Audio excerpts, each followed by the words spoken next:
2014. It's been hugely improved. It's now rated as the #1 golf course in the whole of Britain, Ireland and the rest of Europe. And it is a truly extraordinary place. I've been very, very happy to be staying here. It's the most beautiful hotel, possibly now the best hotel, certainly one of the best hotels in Scotland. Donald Trump, it's the first time he's been here in 5 years. I asked him how much he'd missed it, and I think the answer is hugely. Going into politics and current affairs comes at a cost. But he sat down with us this afternoon, exclusively with me for GB News. And as ever, of course, Trump doesn't disappoint. I asked him what he thought about King Charles and the coronation on Saturday. I think it's going to be a great day, and I think that they will do a great job. Yeah. And he loves the country. And really, I got to know him quite well, and he loves the country, really loves the country, and he loved his mother.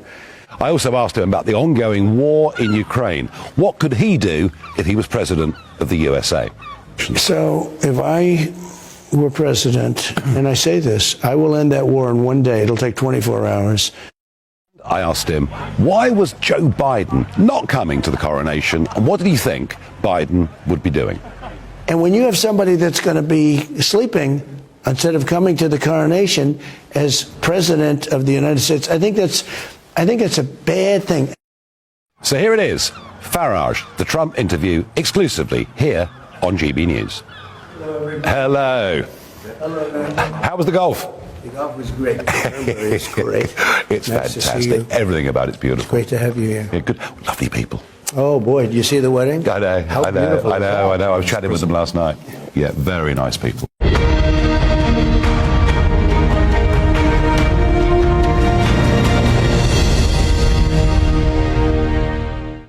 You ready? Ready. Let's do it. Thank you for sitting down with me and GB News. We really, really appreciate it. Well, thank you very much. It's been a long friendship we've had and respect for each other, and I appreciate it. That's very nice. We're delighted. And what a place. This is unbelievable. Yeah. I mean, you said when you arrived, this was your mother's home country, as indeed it was. That's and right. I know she spoke Gaelic. And it's funny because we had Joe Biden the other week telling us how Irish he was. But there's a lot of Scot in Donald Trump, isn't there? Well, my mother loved this country, and she would come back every year during the summer, usually with one of my sisters. And she just loved Scotland, and she respected the Queen greatly, loved and respected the Queen. And so we've had a tremendous relationship to Scotland. But when you come here, I mean, this golf course, you've turned this golf course around. It's now the #1 course in the whole of Britain and Europe. Yeah. You've got this magnificent hotel. You must have missed this place. You haven't been for a couple of years. Well, I've been so now. busy politically that I haven't. It's been a few years, and we spent a tremendous amount of money. It was done with a great architect, great golf architect, recommended by Peter Dawson of the Royal NHS. I said, give me the best one, and Martin Hawtrey. And he's a fabulous guy, fabulous man. And he did, what he does is this type of course, and he really did a great job. And, you know, we had a lot to do with it also. We have very strong ideas. I have very powerful ideas on golf and what it should be. Well, I hear that yesterday you were out thinking how the course could be improved even further. Yeah, well, we're going to make a couple of little minor adjustments, but it's fantastic. Everybody wants to see the Open Championship here.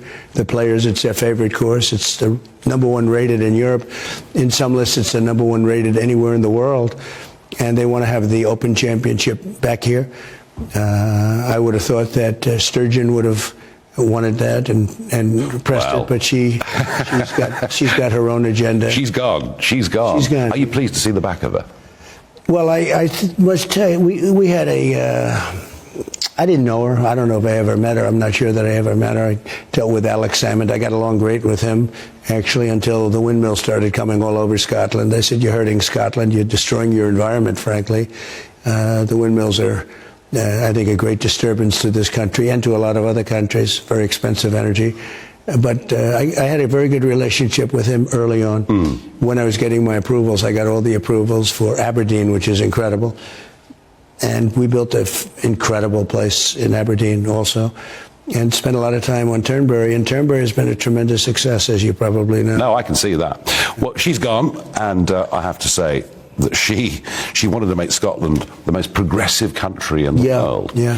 And we had this extraordinary case, this Isla Bryson case, a double rapist who decides that suddenly, she's going to be a woman and get sent to a women's prison, and Scotland just says, we've had enough of this. So it does kind of show the pendulum can swing back, can't it? Well, I think a lot of countries have had enough of it, what's going on, and I know that case, and I thought it was terrible, and I guess it helped ruin her career. I think she had other reasons also, but I just felt she didn't love Scotland. I mean, she would not treat, somebody comes in, spends a lot of money. Remember Sean Connery said, let him build his bloody golf course. And after that, I got my approvals. It was incredible. Sean Connery, who was great, he was a great guy, tough guy. Well, the new guy, I do wonder, because Humza Yousaf, the new First Minister, was asked about your trip. He said, I don't think he'll be rushing to meet me. I would find it difficult, I have to say, to meet him without raising the significance of concerns I have and the remarks he's made in the past. What he's referring to is Sadiq Khan. He says that your comments about Sadiq are anti-Muslim. Yeah, well, not anti-Muslim. I have friends that are Muslim and great friends, and frankly, leaders of countries that are Muslim, and I've had great relationships. If you look at Saudi Arabia and many other countries, great relationships. So I don't exactly know what he's talking about, but, I've kept a very safe country. When I was president, we kept a very, very safe country and did a really great job. But I don't know him. I hope he's going to do a great job, and I'm sure he's going to be a lot better than Sturgeon. Well, let's hope so. Let's hope so. Yeah, absolutely. Right? No, because actually I'm meeting in this hotel, meeting Scottish people, men and women in business, and they're all kind of saying the same thing, that Scotland's become a very uncompetitive place to do business. Well, they just said, I just walked by and there was a big crowd for a wedding, a beautiful wedding, incredible people, and they were not happy with the people that were running Scotland, let's put it that way. They said, run for First Minister, sir, run for First Minister. Anyway, well, I think you may have other things on your agenda on that score. But, I just hope the new man is going to do a much better job than she did. She was very, very anti-money coming in, very anti-jobs, if you look at it. And I don't know her. I mean, I literally don't know her. But somebody that invests a lot of money in Scotland, you should cherish those people, because I created tremendous jobs. Turnberry is a tremendous success now. We employ, hundreds and hundreds of people, and this whole area is based around Turnberry. And it's been it's been a joy to do it. It's a piece of art. It's greatest. I mean, again, probably the greatest course anywhere in the world. And we made it. We kept it, and we really improved. You have to upgrade and everything else, and we did it to the nth degree, and it's been an honor to do it. But we should have support from the government, not always have to fight the guy. It was always a fight with her. Well, let's see where Scotland goes. Yeah. But it's 16 years ago today that the SNP first won a majority in the Scottish Parliament. Yeah. I just wonder, with Sturgeon gone, with the opinion polls changing, does it look to you like Scotland's now going to stay part of the United Kingdom?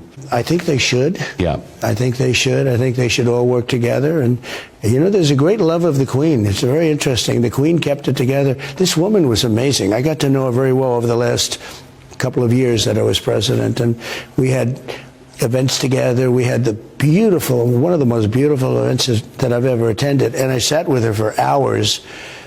And also, your new queen is going to be terrific. She has a fantastic personality, and Charles is a wonderful guy. I got to know him very well. No, it's a very big week for them. It really is. It's a big week, and it's going to be a great week, and he'll be doing a fantastic job. I believe that.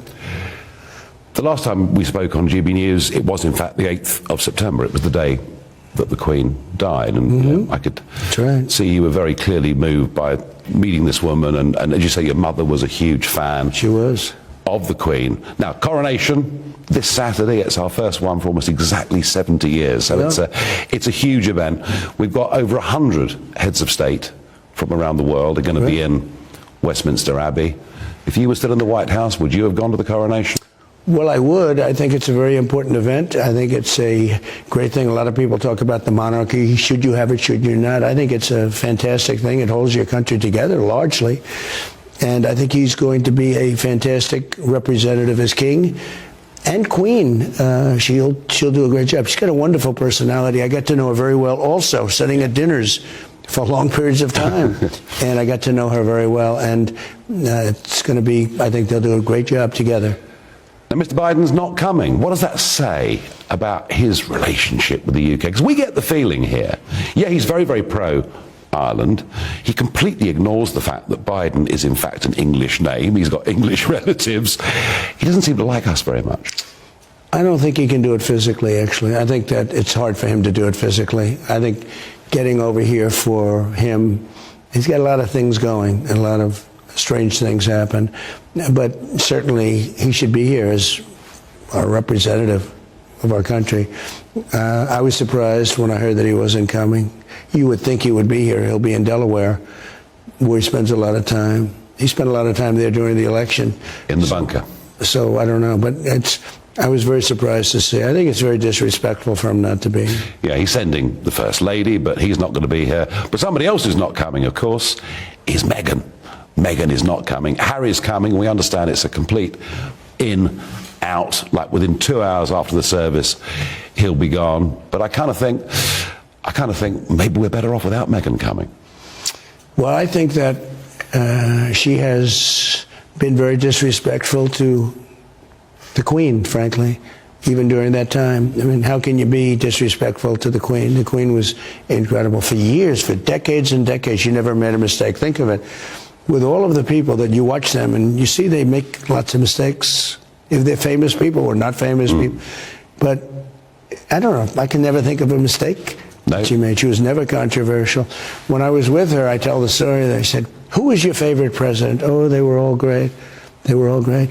I said, "Who? But did you like Ronald Reagan the best?"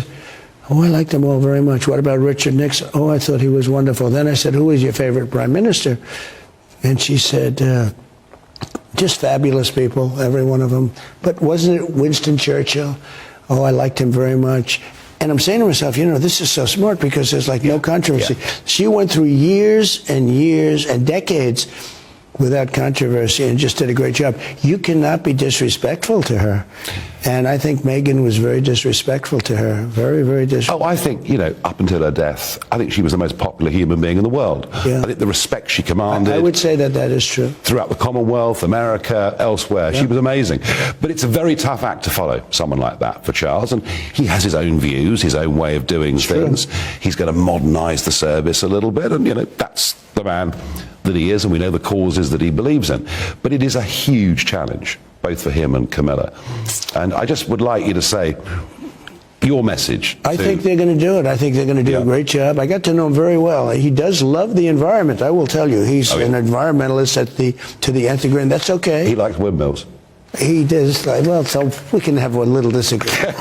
It's not that I'm against. I think they're extremely inefficient. I think they really hurt the environment. You know, when you look at them going all over the oceans and all over the plains, meaning the beautiful plains and vistas and everything else, and then you see these things, and, you know, when you look at them in 10 years and they're all rotted out and rusted, and then you have to buy new ones, and the new ones never come, and then they shut them off, and they're sitting there rotting. And look, I'm not a fan, and it's very expensive, the most expensive form of energy, and they don't even make it if you don't subsidize them. You don't have to subsidize energy. So, but we're saving the planet. We're not saving the planet with windmills. If anything, you're hurting the planet, and you're certainly killing the birds. Well, have you ever looked under a windmill? Have you ever gone to? You want to see a cemetery for birds? Just walk under a windmill someday. It's the most incredible thing. They have the greatest press going. Whoever does their public relations has done a great job. And these environmentalists, they talk about wind, but it's really very dirty. And, you know, when you make these things, which are all made in China, almost all of them, when you look at the fumes, if you're a believer in this going up, you can never make up for the cost of that. And then, as you know, you're not allowed to bury the blades because they're made of a certain hydrocarbon that's so dirty that if you bury them, it's going to destroy the earth, according to these people. I promise you. So they don't know what to do with them. You haven't got to convince me. I'm not a fan of them either. No, and you know, we have a phenomenon in our country, I don't know if you do, but the whales are now all of a sudden washing up. I've read some of that, yeah. I mean, many times, like times 15. Whales are coming up. We never had this before. And the wind farms seem to be driving them on shore. So I don't know what that's all about, but that's certainly not good. Thus far, none at Turnberry. Well, we don't have them at Turnberry. You've got them at Aberdeen. We take care of our whales. There's none here. Well, let's hope that for Charles and Camilla it's a really big day, and it's a very, very important day. And I think you're right. I think the monarchy will survive in this country, but it'll have to change. I think it's going to be a great day, and I think that they will do a great job. Yeah. And he loves the country. And really, I got to know him quite well, and he loves the country, really loves the country, and he loved his mother. And that's why I thought she was treated so disrespectfully by Meghan, and just no reason to do that. I was actually surprised that Harry was invited, to be honest. I think at the end of the day, even after a fallout, it's still his son, isn't it? Well, I don't know. Look, I mean, different types of people, but I think it was very nice that they invited him, but I was a little surprised. He said some terrible things when you see what he said, and the book was just... Horrible, yeah. To me, it was horrible. Yeah, no, it was. No, it really, really was. Now, the other thing that's changed since you were last here, and a lot's changed, doesn't it? We've got a new monarch, we've got a new First Minister in Scotland. Boris Johnson, you had great hope, I think, for your relationship with Boris Johnson as Prime Minister. How do you think it all ended? I liked him so much. I still like him, but he really went a little bit on the liberal side. I mean, he all of a sudden became an environmentalist, and I'm talking about probably in a negative way, too much. Look, we all want to protect the environment. Nobody does more than I do. I do a lot of jobs. Look at this. This was done environmentally so incredible. Turnberry, Aberdeen. But something happened. He changed. And a wonderful guy. He's a friend of mine. I don't know whether or not he'll be able to make a comeback. It'll be interesting to see. Maybe he will, maybe he won't. I know you had your own events with him. Yeah. You had an interesting relationship with him. I mean, I watched that relationship. Yeah. You sort of got along, and I helped him a lot. Eventually, you got a little bit tired of it. Yeah, I know. I helped him enormously. I helped him enormously, and I kind of was a bit disappointed. I felt that kind of the Brexit deal wasn't really the right deal. Was the way that I looked at it. I think, and I think much of your administration had reservations about that deal. But we've got Rishi Sunak now. Well, when I looked at what you were paying, I said, why are they paying so much? It was a lot of money. Yeah. Now, I'm not involved in the deal. You do what you have to do. But you were paying tremendously for that deal. And I had another way of doing it. I told you the way to do it. This was your advice to Theresa May, wasn't it? I gave her advice. I said, didn't work out. They misrepresented. Do what you have to do. And I don't want to go exactly into it, but I would have recommended paying very little or nothing. Because, there was things that were represented that turned out not to be so. But she didn't listen to that advice, and look what happened. I think that Boris is a very good person, but I think he changed a lot in office. A lot. Well, I think a lot of people finished up very disappointed. He's still got his supporters, obviously, and people like him. Rishi Sunak is bringing a level of stability, I think, to the job, whether you agree with the policies or not. He's bringing some stability. I don't know him, but he seems to be, working very hard and doing a good job. But Labour are in the lead. Sir Keir Starmer's Labour are in the lead. I guess after 13 years of the Conservatives, people start to think maybe a change. I don't know. No reason to think that. I mean, if you stayed conservative, but they really weren't staying conservative. They were they were literally going far left. It never made sense. Now, I'm saying this as an outsider, but an outsider looking in, they were going far left. What were they doing? And now, maybe Labour's in the lead, maybe they're not. I don't know who's in the lead, but I can tell you they were not conservative policies toward the end. Well, they look very similar in many ways, but Sir Keir Starmer's getting hung up on this question of what is a woman. When he's asked this question in interviews, he mumbles and stumbles and struggles to give an answer. So the question he struggles with, and everyone in the Western world seems to struggle with now, and we've got, again, another transgender athlete, this time a cyclist winning a big event in Mexico over the weekend. And the question Starmer doesn't want to answer in any way at all is a trans woman a woman? So, look, when I see men participating in women's sports, when I see records being broken, like you say, the big event with the cyclist, and pretty easy victory from what I understand, I think it's very unfair. I think it's very disrespectful, actually, to women. I talk about it all the time. I don't do it for applause, but I will say one of the biggest hands I get is when I say we will not allow men to compete in women's sports. Weightlifting, swimming, running. It's so unfair. I think it's totally disrespect. And the records are being broken, like sometimes by a lot. And I think it's a very bad thing. Yeah, I mean, this actually appears to be at the moment maybe Starmer's Achilles heel, because we've seen with Sturgeon how public opinion changed on gender recognition. Yeah. But, you know, I look at your life. You've got the best portfolio of golf courses anyone's ever owned. And other things, you're right. You've got a lovely wife, great kids, great relationship, wonderful life. You've been successful. You've got enough money to enjoy yourself and do what you want. And you're going to give it all up again to run for president. Well, we have an interesting situation. Our country was doing fantastically well. We got hit with the gift from China, the China virus or COVID, whatever you want to call it. We rebuilt it back again. Our stock market was actually higher when I left than it was just pre-COVID coming in, which is incredible. We did a great job. We had the greatest economy in the history of our country, and probably in the history of the world. We probably had the greatest for that period of, a long period of time just before COVID came in, and then got it back again. And now it's really going bad. Our country is really in trouble. And I can turn it around very quickly. I have a phrase, make America great again. And I got hit with that a lot of times during the course here. They were saying, you know, make UK great again. So I don't know what's going on over here, but there's some people feel... Well, I think we're copying a lot of the bad leads we get from America. Yeah. And America is the leader of the free world. Whether people like that or not, it's actually true in every way. But, you know... you are copying that. And when you talk about the transgender, when you talk about different things, you seem to be right behind us. The commonalities are remarkable. And I think culturally...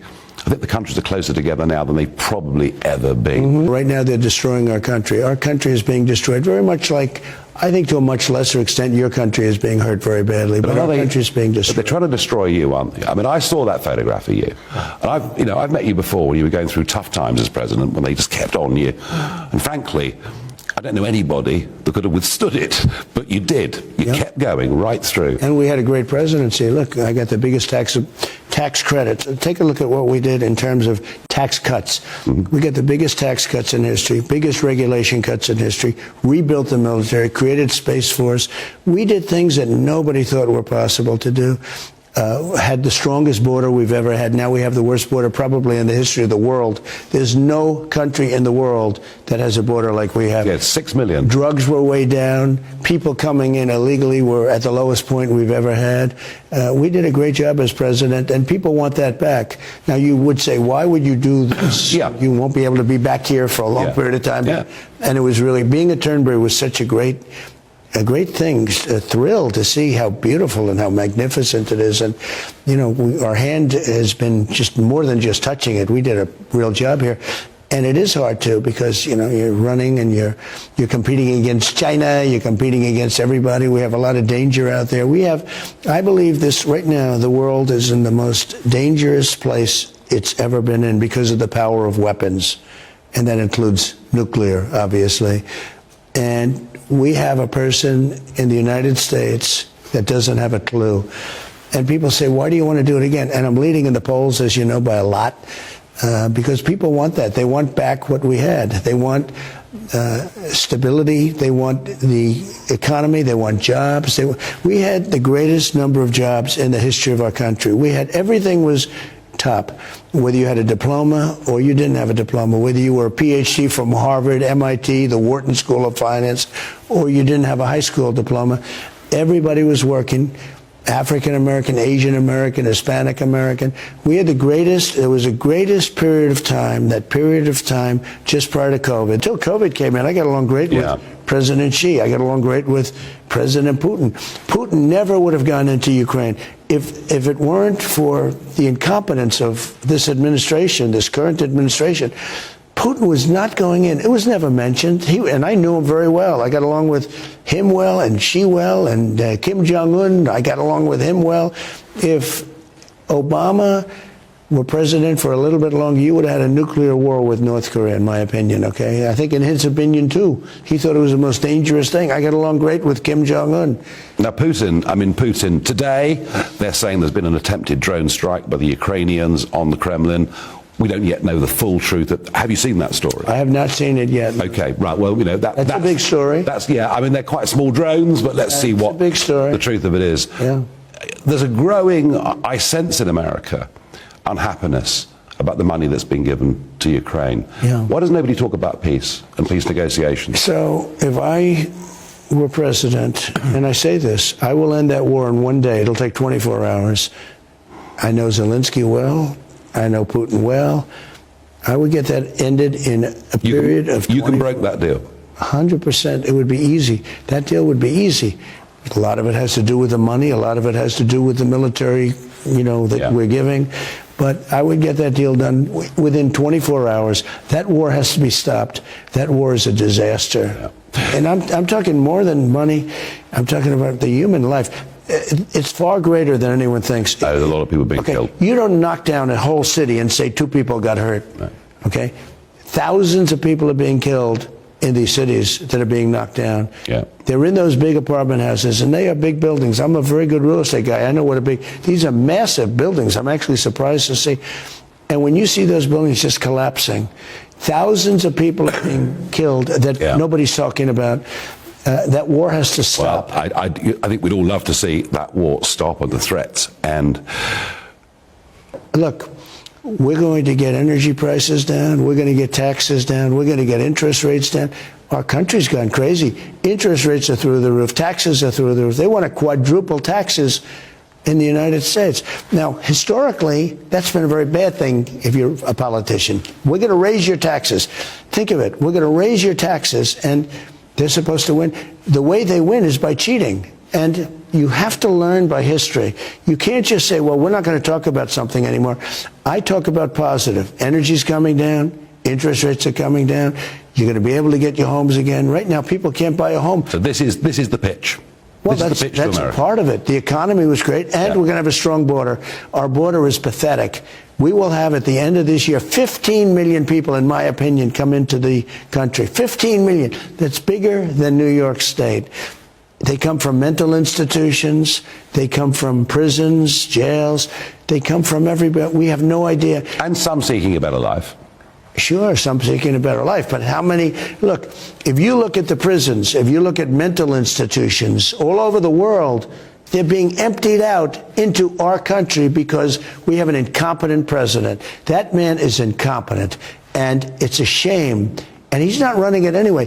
People around him, a very smart group of Marxists or communists or whatever you want to call them, around them, that's who's running our country. He's not running the country. He's now in Delaware sleeping. You can't even come to your coronation as a country. Your coronation's a big event. Hopefully that won't take place for another long time. He'll live a good life, and she'll live a good life, and it'll be a long time. But that's a big event. That's a big event. And when you have somebody that's going to be sleeping instead of coming to the coronation as president of the United States, I think that's a bad thing. And one of the reasons other countries seem to be going now with China, it's crazy to think of it. You'll probably be next.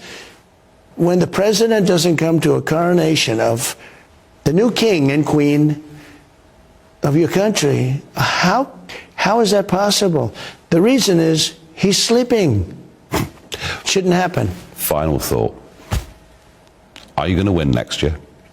I think we have a very good chance. The economy is not good. I'll make it good. Everyone knows. Everyone knows. Even Democrats, they say, well, we agree that Putin would have never gone in. He would have. I told him, you're not going in. Putin would have never gone into Ukraine. President Xi of China would never even be talking about Taiwan. We had that conversation strongly. I stopped North Korea from doing some really bad things, and my relationship with Kim Jong-un is very good. Who knows what's going to happen there? Iran was going to make a great deal. They were going to be happy. I was going to be happy. We're going to have a great relationship. Now they're out of control. They're totally out of control. This world is blowing up around us. It's blowing up around us. You may even lose the dollar as the standard throughout the world. And if you lose the dollar standard, that's like losing a war. In many ways, it's worse than losing a war. I think we have a very good chance. I think when people feel it in their pocketbooks. Everyone's saying, Trump's going to turn the economy around. I did it twice, if you think about it, because I did it after COVID. But we had the greatest economy in the history of the world, and I'll be able to do that again quickly and easily. Energy is going to come down. Interest rates are coming down. And you know what else? We're going to get rid of crime, because our cities, Democrat run, are crime-infested rat holes. Donald Trump, thank you for joining me. Thank you very much.